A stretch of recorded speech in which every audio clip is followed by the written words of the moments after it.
നമ്മൾ നെക്സ്റ്റ് ഡിസ്കഷനിലേക്ക് കടക്കാൻ പോകുന്നതാണ് ഇൻഫ്ലേഷൻ. അപ്പൊ നമുക്കിതൊരു സെപ്പറേറ്റ് ചാപ്റ്റർ ആയിട്ട് പഠിക്കേണ്ട. ഓൾറെഡി നമ്മളിപ്പോ ഒരു ബിസിനസ് സൈക്കിൾ ഇപ്പൊ പഠിച്ചു നിർത്തിയിട്ടില്ലേ? ബിസിനസ് സൈക്കിൾ എന്ന് പറയുമ്പോൾ അതിലൊരു 4 ടൈപ്പ് പ്രോസസ്സ് നിങ്ങളിപ്പോ പരിചയപ്പെട്ടു നമ്മൾ ഗ്രാഫ് വരച്ചപ്പോൾ. എന്തൊക്കെയായിരുന്നു? ഒരു എക്സ്പാൻഷൻ സ്റ്റേജ് ഉണ്ട്, സ്ലോ ഡൗൺ സ്റ്റേജ് ഉണ്ട്, റിസഷൻ സ്റ്റേജ് ഉണ്ട്, റിക്കവറി സ്റ്റേജ് ഉണ്ട്. ഓരോന്ന് എന്തായിരുന്നു? എക്സ്പാൻഷൻ എന്ന് പറയുമ്പോൾ GDP ഗ്രോത്ത് ഇൻക്രീസ് ചെയ്ത് വരുന്നത് അല്ലെ? അത്ര ഞാൻ മൈൻഡിൽ ചെയ്യാൻ പോവാണ്.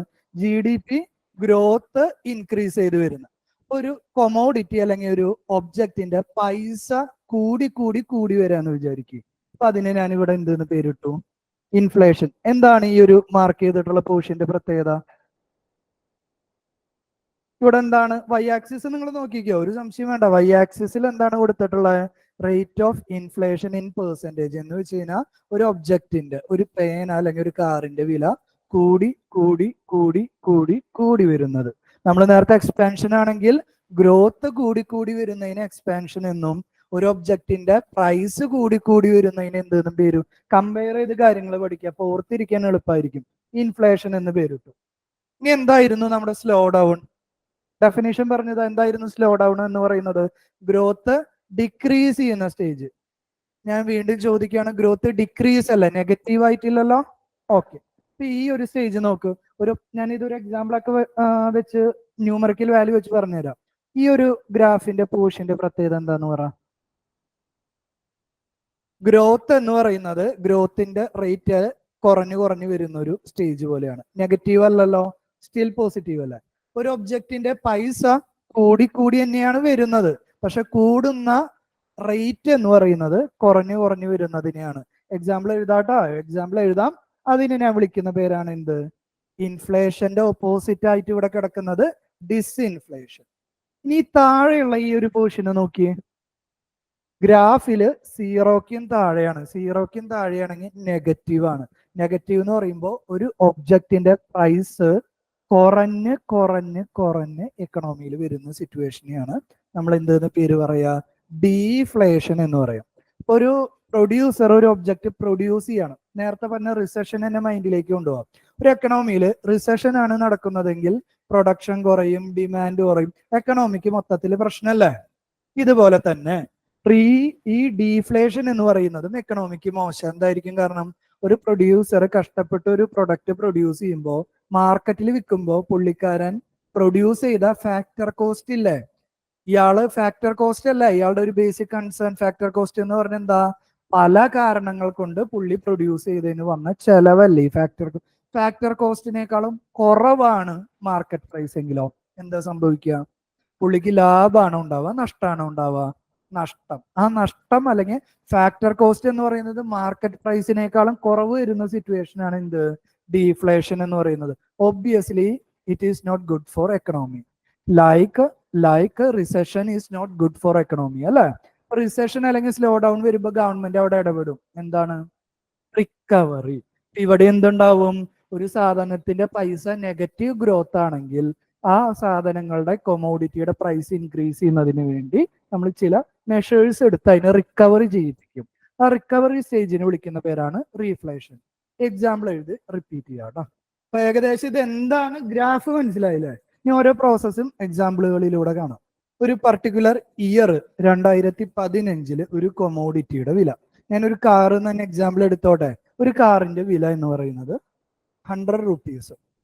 Next year 120, next year 150, next year 190, next year 260. Okay അല്ലേ?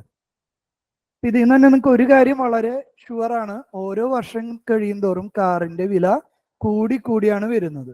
വില കൂടി വരുന്നതിനെയാണ് ജനറലി എന്തെന്ന് പേര് പറയാ? നമ്മൾ ഇൻഫ്ലേഷൻ എന്ന് പറയും. ഓക്കെ അല്ലേ? ഇതിൽ ആദ്യത്തെ സിറ്റുവേഷനിൽ നോക്കിയേ, 2015 നിന്ന് 16 വരുമ്പോ എത്ര രൂപയാണ് കൂടിയത്? ഇതിന് ശരിക്കും റേറ്റിലേക്ക് മാറ്റണമെങ്കിൽ എന്ത് ചെയ്യണം? 20/100 ഒക്കെ ചെയ്യണം. നമുക്ക് അതിന് പെർസെൻറ്റേജിലേക്ക് ആക്കാനൊന്നും നിൽക്കണ്ട. 2016 നിന്ന് 17 വന്നപ്പോ എത്ര രൂപയാണ് കാറിന് കൂടിയത്? 30. 17 നിന്ന് 18 വരുമ്പോ എത്ര രൂപയാണ് കൂടിയത്? 40. 18 നിന്ന് 19 വന്നപ്പോ എത്ര രൂപയാണ് കൂടിയത്? 60. എന്താണ് ഈ എഴുതിയിട്ടുള്ള വാല്യൂസിന്റെ പ്രത്യേകത? ജനറലി പ്രൈസ് കൂടാണ്. ആ കൂടുന്നതിനോടൊപ്പം ഓരോ വർഷവും കൂടുന്ന പൈസയും കൂടിക്കൂടിയാണ് വരുന്നത്. ശരിയല്ലേ? ആദ്യത്തെ വർഷം 20 രൂപയാണ് എക്സ്ട്രാ കൂടിയുള്ളൂ, അടുത്ത വർഷം 30 രൂപ എക്സ്ട്രാ കൂടി, അടുത്ത വർഷം 40 രൂപ എക്സ്ട്രാ കൂടി, അടുത്ത വർഷം 60 രൂപ എക്സ്ട്രാ കൂടി. രണ്ട് കാര്യമാണ്, പ്രൈസും കൂടി, പ്രൈസ് കൂടുന്നതിന്റെ റേറ്റും കൂടി. ഓക്കെ ആണോ? പോയിന്റിലേക്ക് വാ. ഇതാണ് എക്കണോമി ടൈപ്പ്. പ്രൈസും കൂടുന്നുണ്ട്, പ്രൈസ് കൂടുന്നതിന്റെ റേറ്റ് കൂടും. റേറ്റ് എന്ന് പറഞ്ഞാൽ എന്താ? ഈ 20-നെ മുന്നത്തെ വർഷത്തെ പ്രൈസ് കൊണ്ട് ഡിവൈഡ് ചെയ്യുക, 30-നെ മുന്നത്തെ. അപ്പൊ നമുക്കിത് എന്ത് കിട്ടും? പെർസെന്റേജ് ആയിട്ട് കിട്ടില്ലേ? പെർസെന്റേജ് ആയിട്ട് കിട്ടണം. ഇൻറ്റു 100 ചെയ്യുമ്പോൾ പെർസെന്റേജ് കിട്ടും. ഈ പെർസെന്റേജ് ആയിട്ട് കിട്ടുന്നതിനെയാണ് എന്തെന്ന് പേര് പറയാ? റേറ്റ്. അത്രയും കാൽക്കുലേഷന്റെ ആവശ്യമൊന്നും ഇല്ലല്ലോ. എന്താണ്? രണ്ട് കണ്ടീഷൻ വാ. എന്താണ് ഇൻഫ്ലേഷൻ? പ്രൈസും കൂടുന്നുണ്ട്, പ്രൈസ് കൂടുന്ന റേറ്റും കൂടുന്നുണ്ട്. ഓക്കെ അല്ല? രണ്ടാമത്തെ എക്സാമ്പിൾ കേട്ടോ. ഈ ഒരു എക്സാമ്പിൾ നോക്കി. ഓരോ വർഷം കഴിയുന്തോറും കാറിന്റെ വില കൂടി തന്നെയല്ലേ വന്നിട്ടുള്ള? സംശയമില്ലല്ലോ. ഇവിടെ എന്ത് നടക്കുന്നത്? പ്രൈസ് ഇൻക്രീസ് തന്നെയാണ് ചെയ്യുന്നത്. നമുക്ക് ഈ ഡിഫറൻസ് എടുത്ത് നോക്കാം. 15, 16 നോക്കി മക്കളെ, എത്രയാണ് പ്രൈസ് കൂടിയിട്ടുള്ളത്? 20 റുപ്പീസ്. 16, 17 നോക്കി, എത്രയാണ് പൈസ കൂടിയിട്ടുള്ളത്? 15 അല്ലെ? 17, 18 നോക്കി, എത്ര രൂപ കൂടിയിട്ടുള്ളത്? 8 റുപ്പീസ്. 80, 90 നോക്കി, എത്ര രൂപ കൂടിയിട്ടുള്ളത്? എന്താണ് വ്യത്യാസം? നേരത്തെ എഴുതിയത് ഇതും തമ്മിലുള്ള വ്യത്യാസം പറയും. രണ്ട് സിറ്റുവേഷനിലും സിമിലാരിറ്റി ആദ്യം പറയും. രണ്ട് സിറ്റുവേഷനിലും പ്രൈസ് ഈസ് ഇൻക്രീസിങ്. കറക്റ്റ് ആണോ? രണ്ടിലെ ഡിഫറൻസ് എത്രയാ? ആദ്യത്തെ സിറ്റുവേഷനിൽ പ്രൈസ് ഇൻക്രീസിംഗും ആണ്, പ്രൈസ് ഇൻക്രീസ് ചെയ്യുന്ന റേറ്റും ഇൻക്രീസിംഗ് ആണ്. അപ്പൊ നമുക്ക് ഇവിടെ അത് മാർക്ക് ചെയ്യാം. ഇൻഫ്ലേഷൻ എന്ന് പറയുമ്പോൾ എന്താണ്? Price is increasing and price increase ചെയ്യുന്ന റേറ്റ് ഈസ് ഓൾസോ ഇൻക്രീസിങ്. ഇവിടെയാണെങ്കിലോ price is increasing but price increase ചെയ്യുന്ന റേറ്റ് കുറഞ്ഞ് കുറഞ്ഞ് കുറഞ്ഞ് കുറഞ്ഞു വരും. വൈ ആക്സിസിൽ നമ്മൾ എന്താ മാർക്ക് ചെയ്തിട്ടുള്ളത്? റേറ്റ് ആണ് മാർക്ക് ചെയ്തിട്ടുള്ളത്. ഇപ്പൊ കൃത്യമായിട്ട് ഡിഫറൻസ് മനസ്സിലായില്ലേ? ഇൻഫ്ലേഷനും ഡിസ്ഇൻഫ്ലേഷനും രണ്ടിലും നടക്കുന്നത് എന്തെന്നെയാണ്? ഒബ്ജക്റ്റിന്റെ പ്രൈസ് കൂടി കൂടി തന്നെയാണ് വരുന്നത്. പക്ഷെ പ്രശ്നം എന്ന് പറയുന്നത് എന്താ? ആദ്യത്തെ സിറ്റുവേഷനിൽ പ്രൈസും കൂടുന്നുണ്ട്, പ്രൈസ് കൂടുന്ന റേറ്റും ഓരോ വർഷം ഇത്ര ആദ്യത്തെ വർഷം ഒരു 5% വെച്ചാണ് പൈസ കൂടി വെച്ചാൽ അടുത്ത വർഷം 10%, അടുത്ത വർഷം 20%, അടുത്ത വർഷം 40% ഒക്കെ വെച്ച് കൂടും. ഇവിടെയാണെങ്കിലോ പൈസ കൂടുന്നുണ്ട്, പക്ഷെ കൂടുന്ന പെർസെന്റേജ് 10% കഴിഞ്ഞ വർഷം പൈസ കൂടിയ ഈ വർഷം 8%, അടുത്ത വർഷം 6% കുറഞ്ഞാണ് വരുന്നത്. Which is called disinflation. ഇതിൽ നിന്ന് അടുത്ത പേജിൽ ഡെഫിനിഷൻ ഉണ്ട്, അവിടെ നിന്നോട്ടെ. നിങ്ങൾക്ക് ഇതിൽ നിന്ന് ഒരു ഡെഫിനിഷൻ പറയാൻ പറ്റുമോ? ഇൻഫ്ലേഷന്. Inflation is the increasing price at a increasing rate. എളുപ്പല്ലേ? നിങ്ങൾ കൺസെപ്റ്റ് മനസ്സിലാക്കി ഡെഫിനിഷൻ ഉണ്ടാക്കാം. ഇൻഫ്ലേഷൻ എന്ന് പറയുന്നത് എന്താ? Inflation is increasing price with a increasing rate. What would be disinflation? Increasing price with a decreasing rate. ശരിയാണോ? ഇനി അടുത്ത എക്സാമ്പിൾ എഴുതട്ടെ.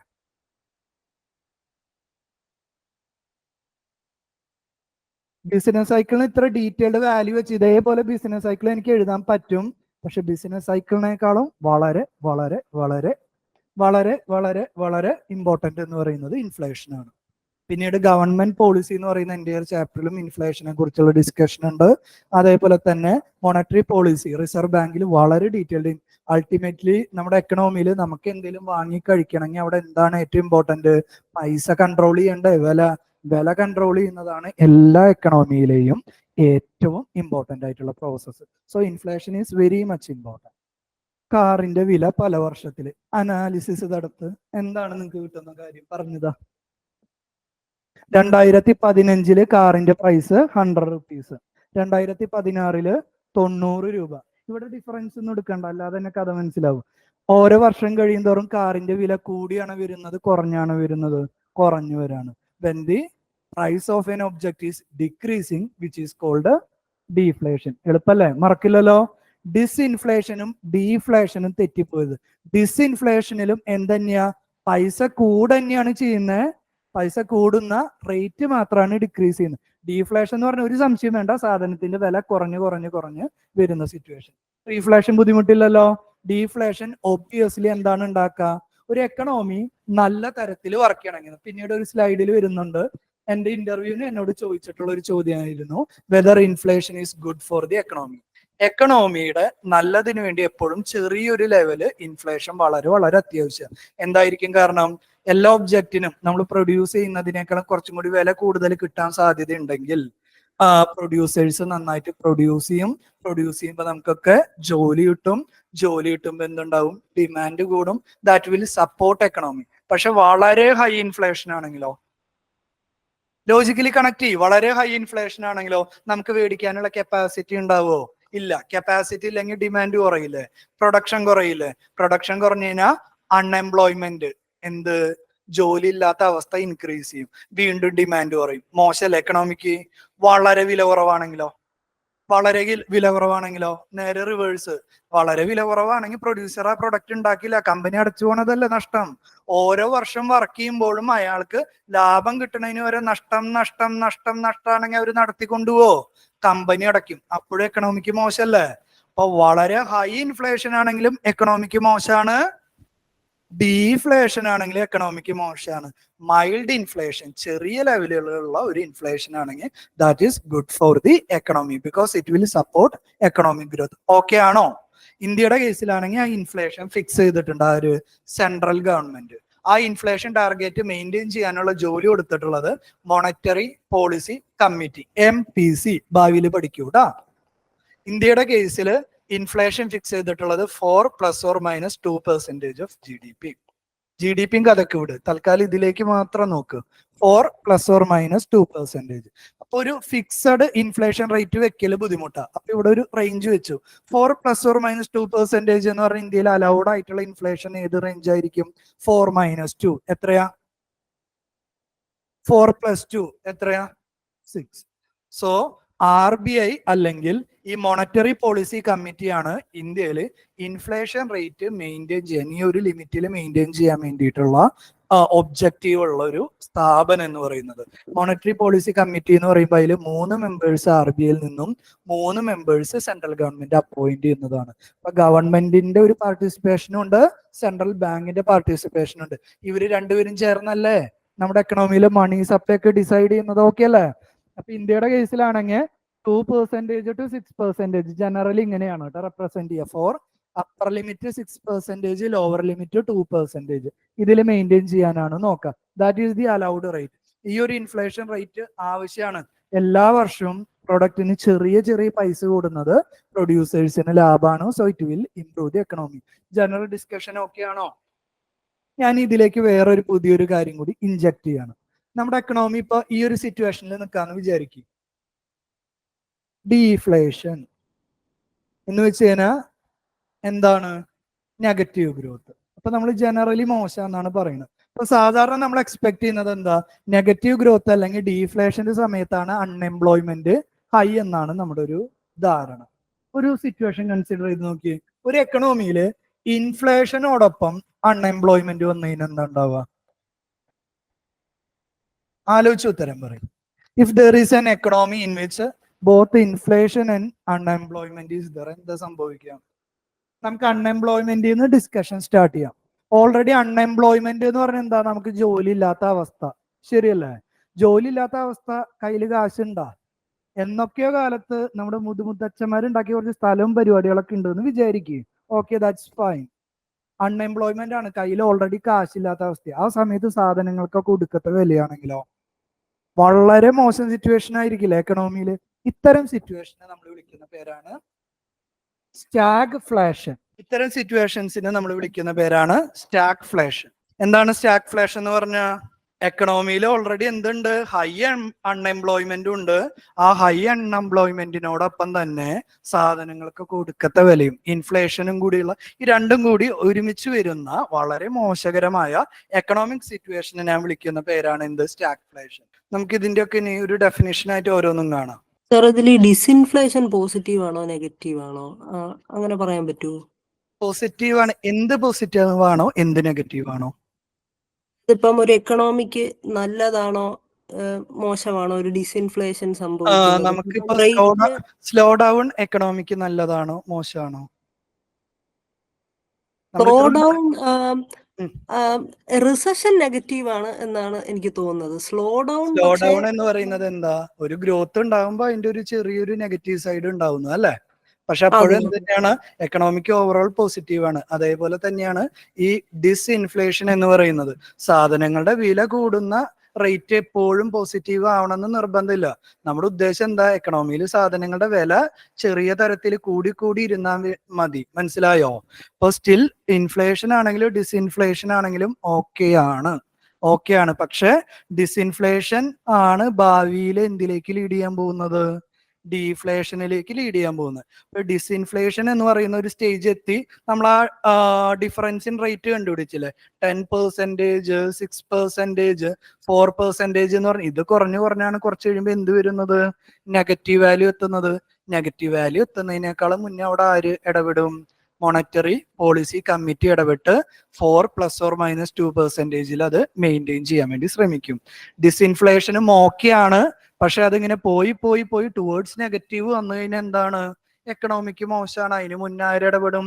MPC ഇടപെടും.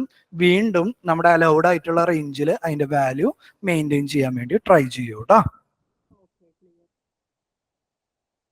ഇനി നമുക്ക് ഇതിന്റെയൊക്കെ ഒരു ഡെഫിനിഷൻ ആയിട്ട് ഒന്ന് വായിച്ചു നോക്കിയാലോ. എന്താണ് ഇൻഫ്ലേഷൻ എന്ന് പറയുന്നത്? Persistent rise in general price level in an economy. ഒരു എക്കണോമിയിൽ കൊമോഡിറ്റീസിന്റെ വില കൂടി വരുന്ന ഒരു സിറ്റുവേഷൻ. ഡിസ്ഇൻഫ്ലേഷൻ എന്ന് പറഞ്ഞു കഴിഞ്ഞാൽ അതെന്തന്നെയാണ്? പ്രൈസ് കൂടിക്കൊണ്ട് തന്നെയാണ് ഇരിക്കുന്നത്, പക്ഷെ പ്രൈസ് കൂടുന്ന റേറ്റ് എന്ന് പറയുന്നത് എന്താണ്? ഫോളിങ് അല്ലെങ്കിൽ ഡിക്രീസിങ് അല്ലെ? ഡീഫ്ലേഷൻ എന്നാലോ ഡിക്രീസ് ഇൻ പ്രൈസ് ലെവൽ. എക്കണോമിയിൽ ഗുഡ്സ് ആൻഡ് സർവീസസിന്റെ പൈസ കുറഞ്ഞു വരുന്നതിനെ നമ്മൾ എന്തെന്ന് പേരിട്ടു? ഡീഫ്ലേഷൻ. റീഫ്ലേഷൻ എന്താ? ഡീഫ്ലേഷനിൽ നിന്ന് ഇൻഫ്ലേഷനിലേക്കുള്ള ആ റിക്കവറി പ്രോസസ്സിനെ നമ്മൾ വിളിക്കുന്ന പേരാണ് എന്ത്? റീഫ്ലേഷൻ. ഓക്കെ ആണല്ലോ. സ്റ്റാഗ്ഫ്ലേഷൻ എന്ന് പറയുന്ന സിറ്റുവേഷൻ എന്താണ്? ഇൻഫ്ലേഷനും ഹൈ അൺഎംപ്ലോയ്മെന്റും ഒരുമിച്ച് വരുന്ന വളരെ റയറായി മാത്രം വരുന്ന ഒരു സിറ്റുവേഷൻ ആണ് കേട്ടോ. ജനറലി ഒബ്സർവ് ചെയ്യാറില്ല, വളരെ റയറായി സംഭവിക്കുന്ന ഒരു സിറ്റുവേഷൻ ആണ് സ്റ്റാഗ്ഫ്ലേഷൻ. എന്താണ് കാരണമെന്ന് ഞാനൊരു ഗ്രാഫ് എടുത്തത് പഠിപ്പിക്കും, അപ്പൊ മനസ്സിലാവും കേട്ടോ.